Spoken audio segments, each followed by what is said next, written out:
Oke, ini mau langsung lanjut, gak nanya dulu. Boleh, boleh. Nanti kalau yang buat tebakan preparatnya digabung aja, Red. Soalnya kan biar biar kacau gitu kan, kegabung jadi duluan. Oke. Ini aku mau,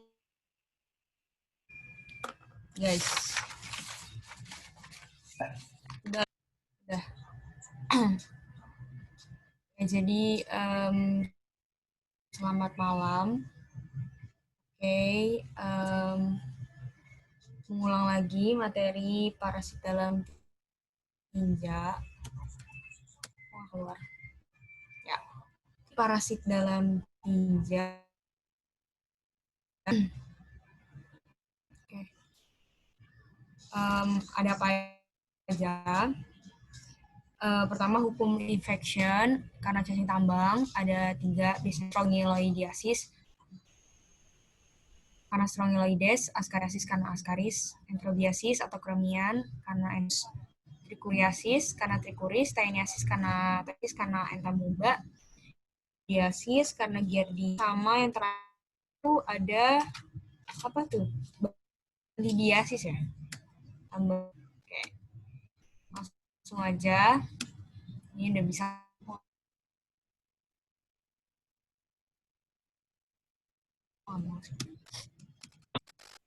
Sorry. Nah, jadi pertama adalah kita belajar tentang worm infection atau infeksi cacing tambang. Jadi ini yang menyebabkan ada 2 ya, yaitu kan yang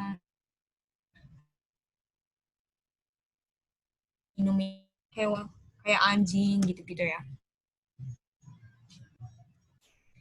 Ini secara umum hampir semua cacing kayak gini, nggak hampir sih. Semua cacing seperti ini. Jadi telur, nanti ada larva bidik atau larva stage 3. Terus dia jadi cacing dewasa dan melor lagi. Oke. Ini berarti siklus hidupnya dari si cacing tambang ya. Jadi ini sih masuk dari bisa ingesti kayak gitu. Kalau misalkan penetrasi, dia itu masuk ke kulit dalam bentuk udah filariform ya. Jadi dia masuk ke kulit, nanti tetap aja sih bakal melalui ke ininya, ke ingesti gitu, karena nanti dia bakal masuk ke masuk ke saluran peredaran darah untuk masuk ke paru-paru kayak gitu. Ini bisa dilihat panahnya, jadi dia naik, larva masuk ke bloodstream, terus masuk ke jantung, dari jantung dia masuk ke paru kayak gitu, dan dia mempenetrasi alveoli dan masuk ke bronkus. Nanti dia naik ke trakea. Dan di trakea ini pas di faring itu ke swallow, jadi tetap aja masuknya ingesti gitu. Gimana caranya dia masuk ke ususnya kayak gitu. Jadi bisa ingesti langsung, bisa juga karena penetrasi. Habis itu di di usus bisa dilihat dia berkembang sih ya. Jadi cacing dewasa, terus nanti mating, nanti dia mengeluarkan telur kayak gitu. Terus nanti telur yang udah terfertilisasi itu dikeluarin lagi di feses. Terus ya udah di tanah nanti dia develop lah jadi larva rabitiform. Nah, larva rabitiform ini jadi filariform lagi. Kayak gitu. Udah. Ya udah, ini telurnya seperti biasa. Jadi hasilnya itu adalah apa, dinding hialin ya. Dinding hialin dan isinya biasanya 4 sampai 8 sel. Di sini kelihatan yang 4, di sini kelihatan yang 8 sih. Kalau mau dihitung mungkin ada 8, jadi kayak banyak gitu. Ini khas banget di telur cacing tambang. Jadi ada dinding hialinnya dan ada isinya. Kayak gitu. Nah, untuk larvanya kan ada 2 ya, filariformis sama rabidiform. Tapi untuk semua cacing bisa diingat kayak gini, kalau misalkan rabidiform, jadi dia itu adalah stage di mana dia makan terus ya, berkembang gitu, stage berkembang. Belum stage infektif, jadi dia tugasnya makan. Makannya itu badannya gede pertama, sama cavum buccalis atau mulutnya itu terbuka. Makanya kita bisa ingat kalau rabidiform itu yang gemuk sama yang cavum buccalisnya terbuka. Siapa tahu nanti ditanyakan apa ciri-ciri larva rabidiform kayak gitu. Nanti setelah biasanya dia molting 2 kali atau ganti kulit, tapi nggak ganti kulit juga, tapi namanya molting atau berkembang 2 kali, itu dia jadi larva stage 3 atau larva filariform. Nah, ini diingetnya gimana dia itu kurus, dia slim karena dia itu udah berhenti makan. Dia itu tugasnya untuk menginfeksi karena dia kan stadium infektif kan. Nah, karena dia nggak makan, jadi cavum buccalisnya tertutup kayak gitu. Ya udah sini esofagus sepertiga panjang tubuh, ya bisa dihafalin aja karena tidak terlalu terlihat juga sih di preparat kayak gitu. Nah, ini cavum buccalis. Ya, seperti mulut kayak gitu. Terus tadi kan larva. Sekarang dewasanya. Dewasanya itu betinanya lebih besar. Nah, yang jantan ini mempunyai bursa kopulatorik. Kayak gitu. Dan ada ventral race-nya. Kalau yang Americanus bipartit, kalau yang duodenale tripartit. Kayak gitu. Jadi hafalin juga untuk perbedaannya. Terus ini mulutnya sih. Kayak gitu. Jadi kalau misalkan si Americanus nih biasanya satu pasang kan giginya. Terus kalau nggak salah ini kemarin ketukar, jadi duodenale ini harusnya um, duodenale ini harusnya ini nggak sih 3 pasang giginya. Oh 2 pasang ya benar ya 2 pasang. Terus ini yang kaninum. Udah dibetulin berarti ya. Kayak gitu dia valin aja. Oh ini yang ketukar sorry. Jadi yang duodenale tuh harusnya yang ini. Kaninum yang ini. Gitu. Kayak gitu ya. Jadi hafalkan aja kayak gitu. Terus ya sih itu aja. Mungkin yang khas dari ini adalah karena dia migrasi lewat penetrasi kulit kayak gitu. Jadi dia ini bikin yang namanya ground itch kayak gitu. Karena dia melakukan cutaneous larva migran. Jadi dia berpindah kan di lapisan seputan. Jadi dari kulit terus biar masuk ke jaringan dia lewatin jaringan-jaringan dulu.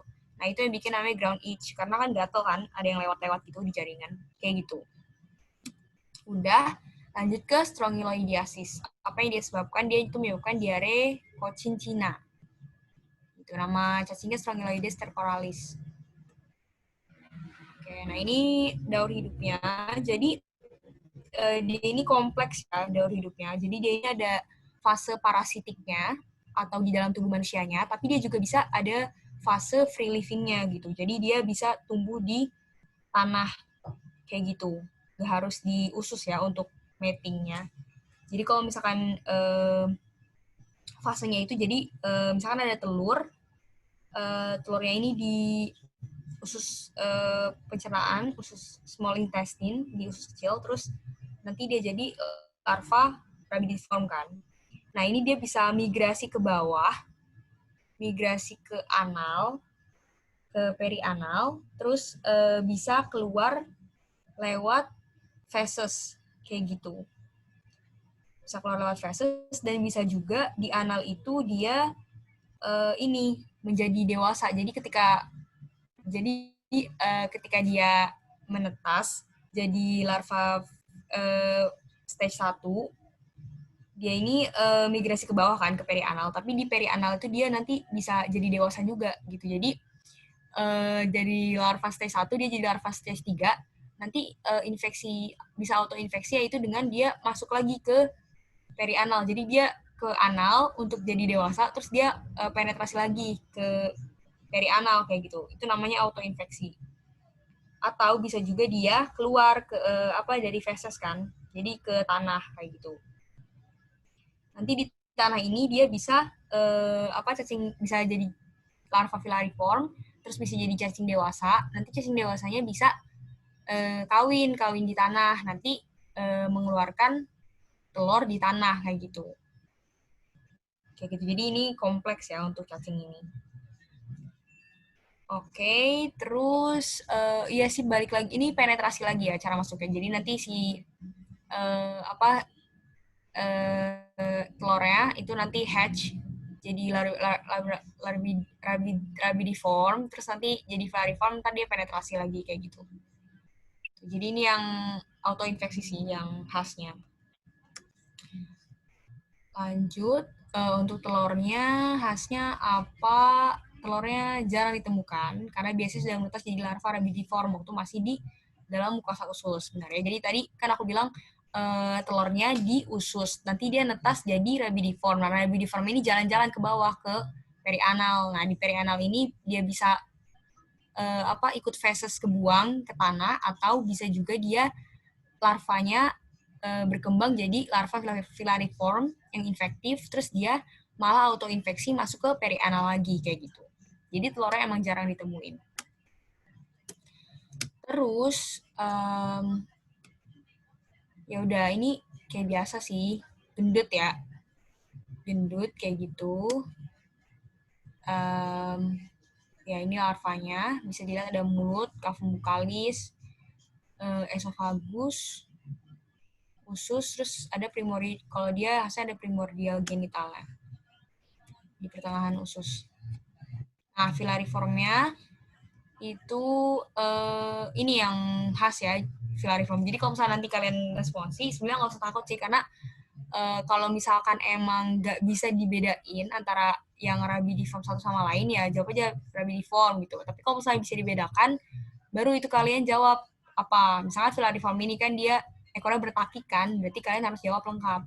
Larva filariform dari Strongyloides, oh iya benar, Strongyloides tercoralis.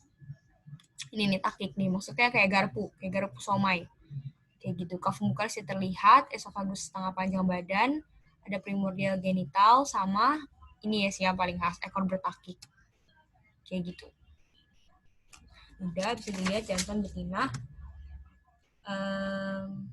Iya, kayak gini lah bentukannya. Kira-kira nanti insya Allah ada yang lebih jelas lagi. Lanjut ke Ascariasis. Itu cacingnya Ascaris ya. Ascaris ini cacingnya gede ya, dia largest nematoda. Kayak gitu. Nah ini dia ini sih banyak juga cara masuknya ke dalam tubuh. Jadi tapi secara garis besar sih ini sih tercerna gitu. Jadi ova atau telurnya ada di sayur atau enggak air, masuk nih ke mulut, ya tercerna kayak gitu. Bisa juga ke inhalasi, jadi masuk ke hidung, ke paru-paru, ke hidung, ke faring, terus ini ke trakea, ke telan kan, kayak gitu. Jadi dia baru masuk ke bawah, terus larvanya hatch menetas di small intestine kayak gitu. Habis itu nanti larvanya masuk ini mukosa intestinal, terus dia ke hati lewat vena porta kayak gitu. Maksudnya ke jantung lewat vena porta, lewat liver dan vena cava inferior. Nanti dari jantung ini masuk dia ke paru, terus nanti naik tuh ke trakea, terus ke laring, terus ke inges, kayak gitu. Ya udah, terus nanti larvanya itu ini sih menjadi besar di small intestine. Mereka kawin, terus naro telurnya keluar dari feses. Habis itu telurnya ini ke fertilisasi kan, terembrionisasi kayak gitu. Nanti bisa menginfeksi lagi nih air atau enggak sih sayurnya, terus ke cerna lagi kayak gitu. Jadi ini lebih ke ini sih, infektifnya ke telurnya. Dia tuh infeksi telur yang mengandung telur yang sudah terembryonated kayak gitu. Jadi bukan cacing filariformnya. Nah ini makanya dia sering ditemuin telurnya, karena telurnya keluar kan lewat feses. Jadi telurnya ada banyak, ada 3 macam. Pertama telur fertil dengan selubung protein. bulat bentuknya. Terus karena ada selubung proteinnya jadi gerinjel-gerinjel gitu kan. Jadi kayak ada selubung di luar yang bikin permukaannya nggak halus kayak gitu.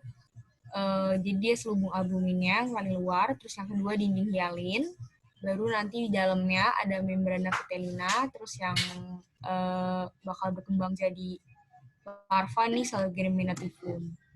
Terus ada telur fertil tanpa selubung protein, masih sama ada sel germinativumnya, terus ada membrana vitellinanya juga, ada dinding hialin, dan yang yang khas itu karena dalamnya bulat sedangkan luarnya agak oval itu, jadi yang bikin khas itu ada celah semilunarisnya kayak gitu, ada bentukan semilunar atau setengah bulan sabit. Nah, telur infertil itu ada selubung proteinnya biasanya. Jadi ada selubung protein yang bikin gerinjel-gerinjel, tapi isi telurnya itu bukan germinativum, tapi massa granula kayak gitu. Udah, terus cacing dewasanya kayak gitu bentukannya. Ya, itu preparatnya.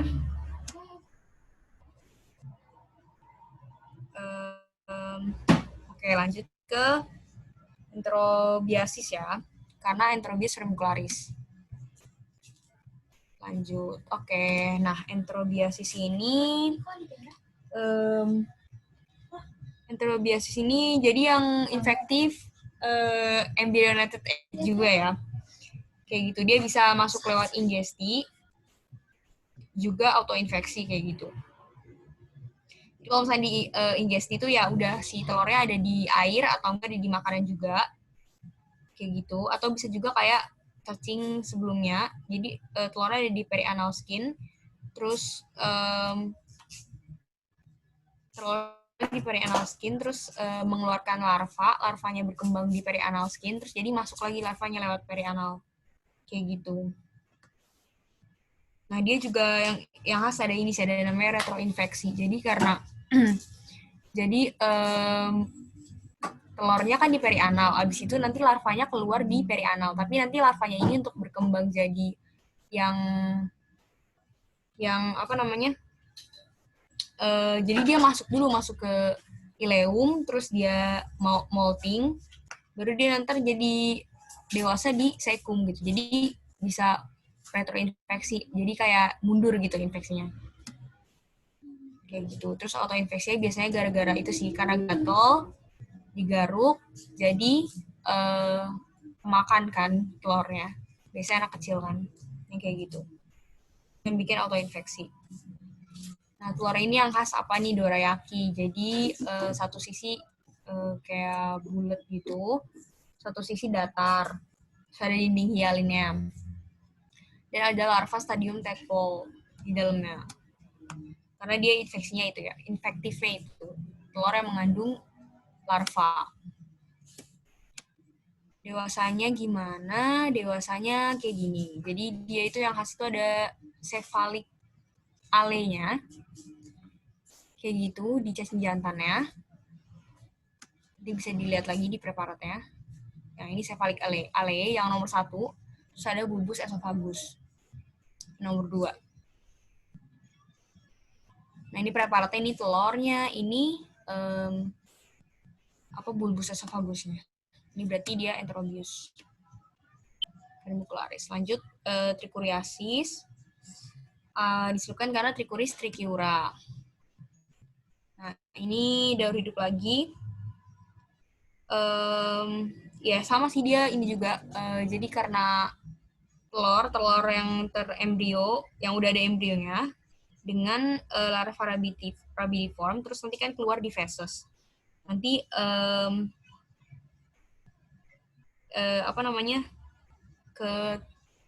ketelan lagi sama makanan sama air, terus nanti masuk ke usus, terus nanti dia berkembang di usus, terus bikin mating, terus ngeluarin telurnya keluar lagi di usus.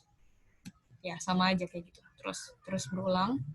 Nah, ini telurnya yang khas. ada sumbat mukoidnya, yang nomor 1, terus dinding luar, yang nomor 2, terus dinding dalam yang 3, yang 4 yang sel germinativumnya. Kayak gitu. Nah ini dia khas banget ya, karena dia cacing cambuk kan. Dia bentuknya kayak cambuk. Anteriornya yang tipis ya, bukan yang gede. Jadi yang gede tuh belakangnya, bagian belakangnya. Perlu diingat. Nah ini preparatnya. Ini telurnya dengan sumbat mukoid.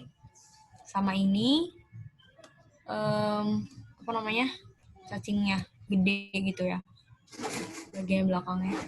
Nah ini untuk mengingat aja sih kayak gitu, bisa dihafalin nanti. Mungkin lebih ke apa, life cycle-nya sih yang beda sama gambar preparatnya, nanti bisa dihafalin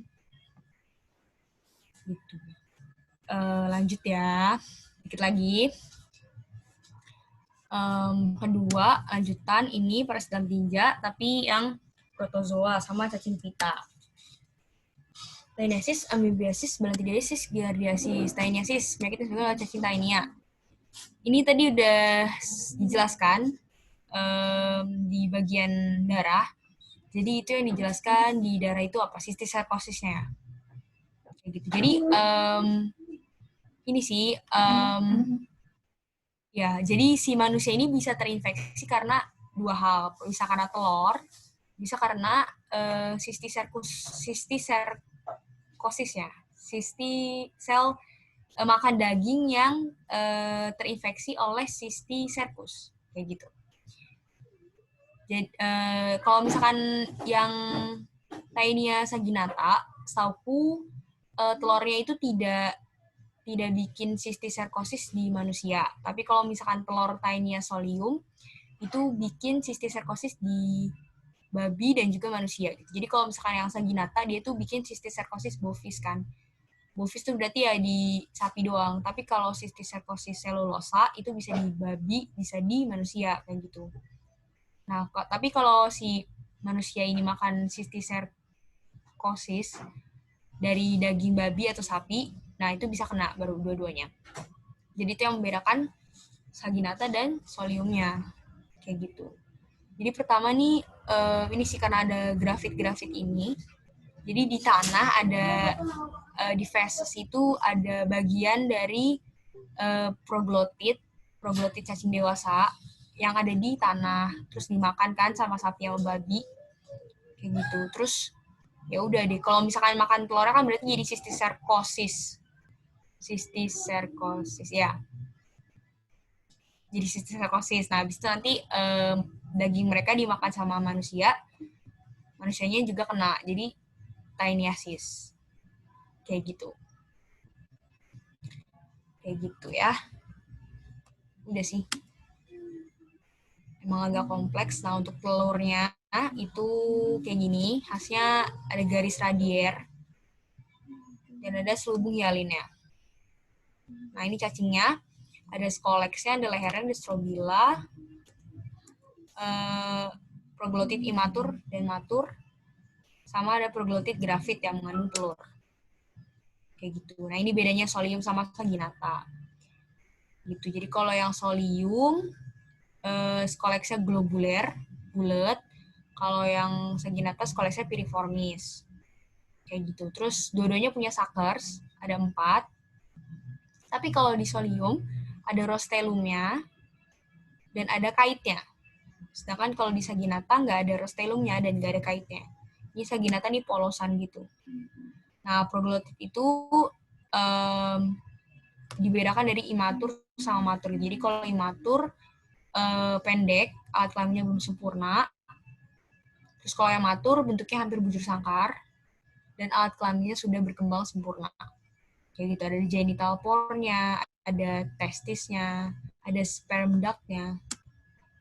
Gitu. Nah, ini baru jadi proglotit grafit atau yang bakal infektif nih kalau dikemakan. Kayak gitu.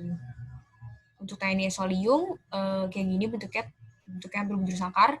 Percabangan lateralnya 7-12 sama porus genitalisnya monolateral irregular.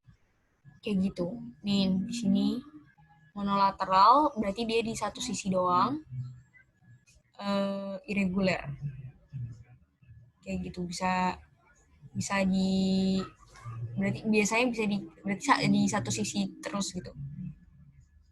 Maksudnya di kanan terus di kiri terus bisa juga di kiri lagi baru di kanan kayak gitu kan. Itu kalau yang Saginata dia itu bentuknya persegi panjang, cabang lateralnya lebih banyak, lebih rame gitu. Nah ini porus genitalisnya monolateral bergantian, jadi pasti kanan kiri kanan kiri kanan kiri gitu. Lanjutnya amebiasis, entamuba. Karena entamuba yang pertama histolitika. Jadi dia tuh stadiumnya ada dua ya, trofozoid dan kista gitu. Ukurannya bervariasi. Oke, ektoplasma jernih, tebal jelas, endoplasma granuler. Yang khas itu ini sih, biasanya aku ingetnya vakuola yang berisi eritrosit. Itu khasnya dari entamuba histolitika. Yang membedakan dengan coli ya. Terus granulokromatin pada membran nukleus regular halus. Nukleus spheris, karyosom kecil sentral, sama karyosomnya biasanya. Jadi ada vakuola makanan yang berisi eritrosit sama karyosom kecil di sentral. Jadi karyosomnya di sentral, di tengah. Nah untuk kista, kistanya sferis juga, atau bisa juga ovoid, dindingnya tipis. Nah bentuk masaknya ini bentuk efektifnya itu kista masak. Biasanya ada 4 nukleus, tapi nggak ada benda kromatoid dan nggak ada vakuola glikogennya. Gitu. Terus kalau untuk kista mudanya ada benda kromatoid berbentuk batang dengan ujung membulat dan vakuola glikogen biasanya. Ini gambar diagramatik ya.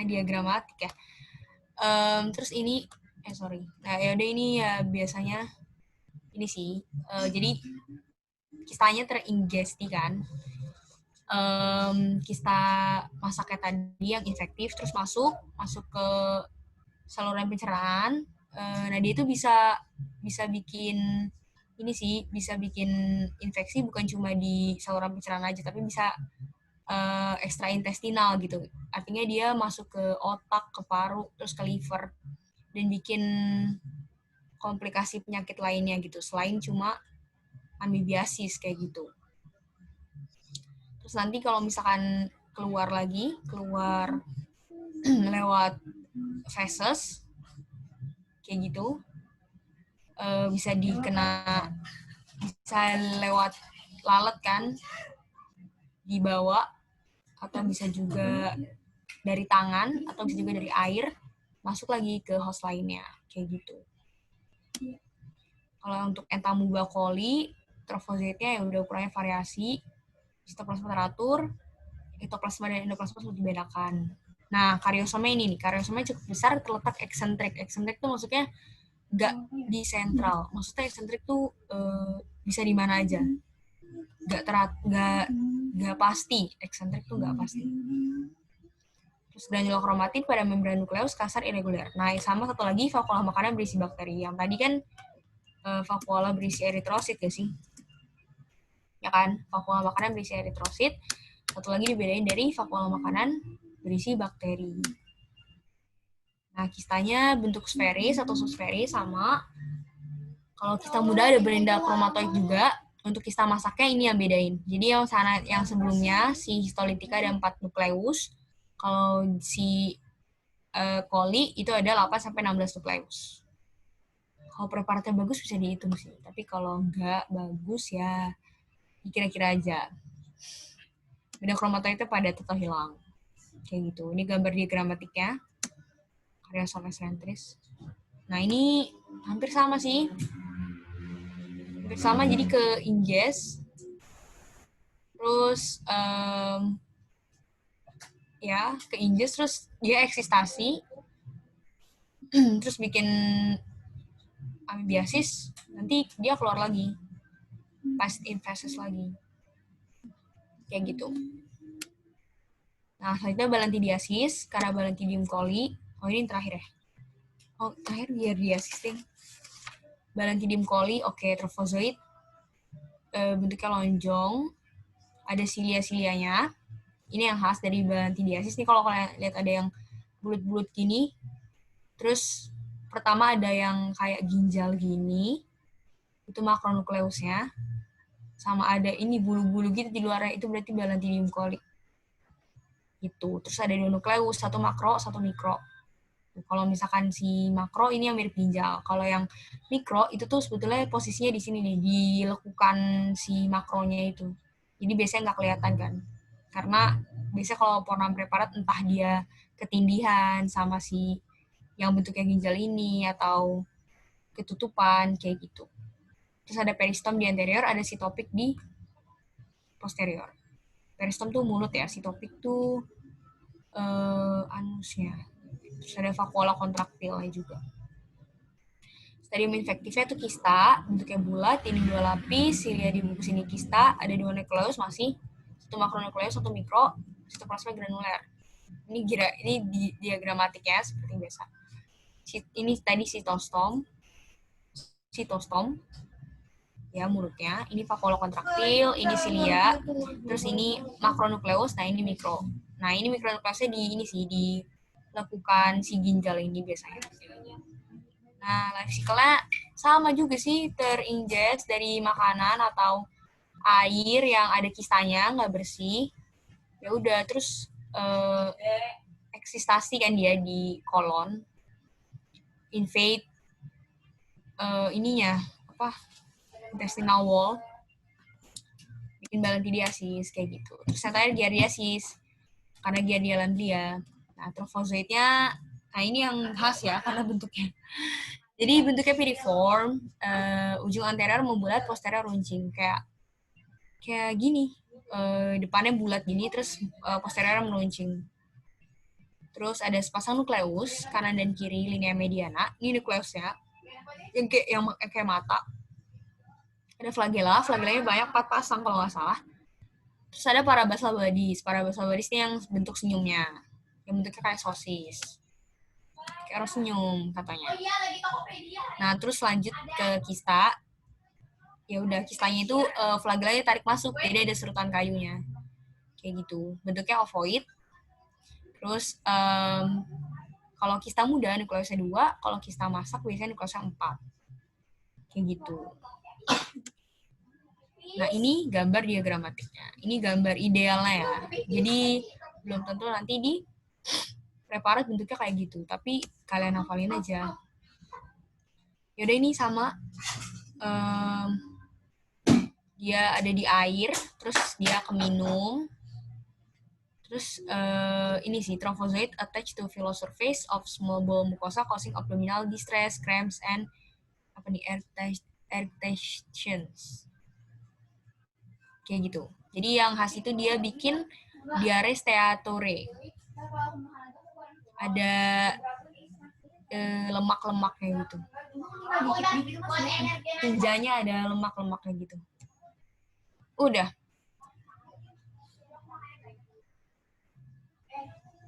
Udah guys. 30 menit, lama juga. Gimana? Ada yang mau ditanya?